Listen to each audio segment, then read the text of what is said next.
When Emmanuel Macron was elected a little over a year ago, equally important to his European partners, other than the fact that he wasn't Marine Le Pen, was his promise to shake up the French economy, to make it more efficient, to meet for something that previous French presidents have failed to do, budget targets set in Brussels and Berlin. And the message from his ministers as they return after summer holidays is that a reform programme, which already started in the first year of the presidency, will now gather pace. They say they've already faced down the rail unions.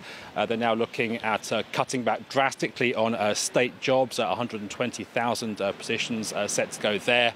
Major reforms of the pension system are planned. Now, all of this has come at a cost for Emmanuel Macron in terms of his approval ratings, all of that compounded by the so-called Benalla affair, which broke just before the summer holidays. But nevertheless, the message from those ministers is that, yes, these reforms will have detractors, sometimes noisy detractors, out on the streets of Paris, but they claim there is a silent majority of the French public which perhaps regrets these reforms but regards them nonetheless as necessary.